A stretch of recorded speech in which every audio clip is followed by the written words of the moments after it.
look at the differing model numbers of the Xperia Z1 and Z3 Compact, you might think that one of these phones was very outdated. In fact, that's not the case, because the Z1 was released just 8 months before the Z3. This is down to how Sony has been rushing to get phones in competition with headline grabbers like the Samsung Galaxy S5 and the LG G3. So with phones that launch so close to one another, what sort of differences are there? Well, the Z3 is lighter for one. It's 129 grams versus the Z1's 137 grams. The dimensions aside from that are the same, except for depth, which at 8.6mm is a bit less than a millimeter thinner than the older phone. The Z3 Compact has also moved over to a nano SIM now, probably to save space. Both phones are waterproof too, so accidental water incidents shouldn't be a big problem. The one thing that hasn't changed very much is the screen resolution on the Z3, which is the same as on the Z1. Crucially too, the Z3 is larger at 4.6 inches, so the actual pixel density is worse on the new phone. Even so, it's a very small amount and we never had any significant complaints about the actual quality. Processing power on the phones is almost identical too.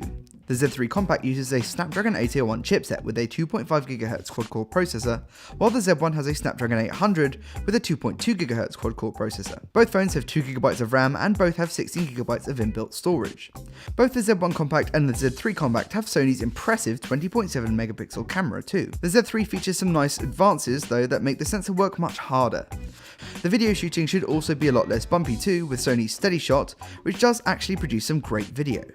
It's also worth noting that the Z3 Compact can record video at 4K too, while the Z1 can only manage 1080p. Both phones run Sony's tweaked version of Android and are currently using KitKat, although there is a planned upgrade to Lollipop, although it's not clear when that will actually happen.